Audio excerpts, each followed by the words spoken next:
El ministro Sergio Muñoz sostenía en el Consejo del 3 de agosto de este año que podía haber un delito acá, que esta concentración podía llevar a una colusión. Bueno, pero ese nosotros tenemos que tener muy atención, y eso lo discutimos bastante porque hubo una gran discusión sobre el tema, porque nos interesaba tener clara la idea de qué implicancias podía haber esto que estamos tratando de poner término y que se había realizado en tiempo. Nosotros discutimos bastante el tema y llegamos a la conclusión en que en la medida de que no había ningún grado de participación dolosa, y no existió y no hay ninguna demostración que existiera entre un empleado del Poder Judicial, nosotros no podíamos ir a determinar ciertas colusiones entre empresas que participan en un mercado de oferta amplia que hay en el Estado de Chile. Las ofertas son amplísimas. Y por lo tanto, después de una gran discusión, porque ciertamente se discuten los temas como se deben discutir, analizamos el tema y finalmente se decidió tomar conocimiento de la investigación que había hecho la ministra encargada del asunto, en la que determinó algunas responsabilidades de negligencia de un funcionario y se le aplicó una medida disciplinaria correspondiente. Funcionario que por lo demás se le puso término al contrato porque era un funcionario contratado y que estaba a cargo del Departamento de Infraestructura.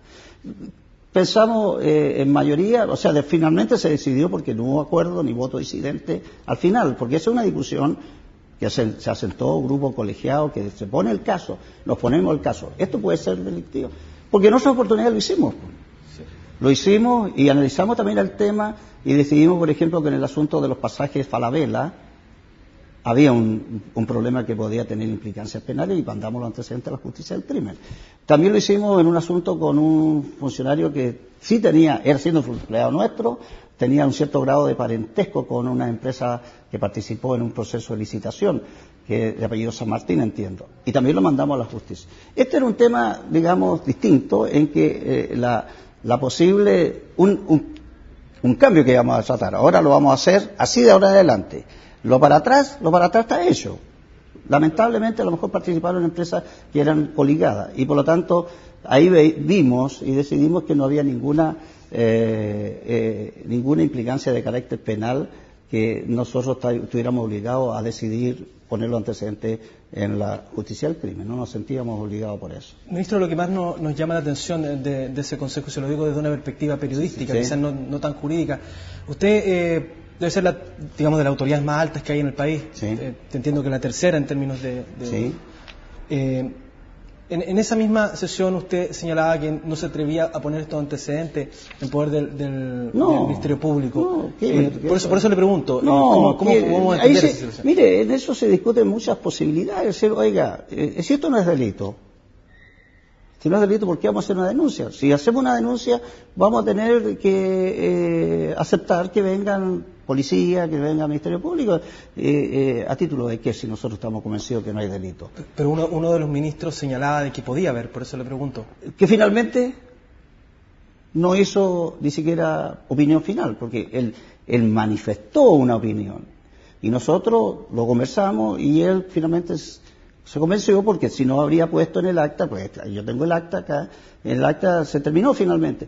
Si hubiese sido así, esa opinión que manifestó la habría mantenido y dicho, mire, ¿sabe qué más? Yo, a pesar de lo que ustedes dicen, yo creo que hay que poner al asunto al tribunal. Eso no está, no se decidió. Mire, si en esto hay cierta presión, yo también tengo una duda. ¿No será esto delito? Bueno, conversémoslo. Eso es lo que pasa. Eso es lo que pasa en un grupo colegiado, que uno puede opinar de muchas cosas, pero finalmente hay que votar. Finalmente que se votó, que eso se tomó conocimiento del sumario y se estimó de que los antecedentes no ameritaban poner en conocimiento de la justicia de ese hecho. También se señalaba allí una situación de arriendos con construcción, que fue una fórmula para ir adquiriendo, no sé si adquiriendo, sí, pero pudiendo tener a disposición estos tribunales para dar pie a la reforma y a todas las necesidades que tenía el Poder Judicial. ¿El Poder Judicial perdió dinero con eso? Nunca, no perdió. Pero, por ejemplo, señalaba una situación en Puerto Montt en donde se había acordado este arriendo con construcción, sin embargo, justo cuando comenzaban a pagarse esas rentas, se determina que hay que comprar y además indemnizar. ¿Eso no resultó mal negocio para el Poder Judicial? Es decir, nosotros no decidimos inversiones por nuestra propia iniciativa. Nosotros, cuando se decide la construcción de un edificio, ese proyecto tiene que ser primero aprobado por Hacienda desde el punto de vista de la necesidad de la construcción y enseguida desde el punto de vista de cuántos recursos podemos asignar a ese proyecto. Luego eso pasa a Mideplan, que es el organismo técnico del Estado que hace la apreciación si es conveniente o no es conveniente hacer dentro del plan de desarrollo integral del país.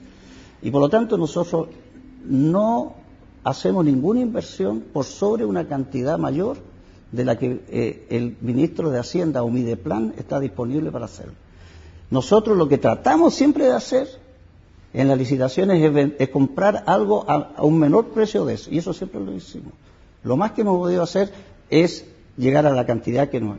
Y por lo tanto no hemos hecho ningún mal negocio en ninguna adquisición, porque no, mal negocio sería de que cuando nosotros entramos en una proyección y el Ministerio de Hacienda dice esto cuesta 100 y nosotros lo pagamos en 200, sí, nosotros nos fuimos. Y lo de Puerto Montt tuvimos que hacerlo de alguna manera y entrar porque esa empresa entró en un momento en una situación de quiebra, la empresa que era la arrendadora, y nos pidió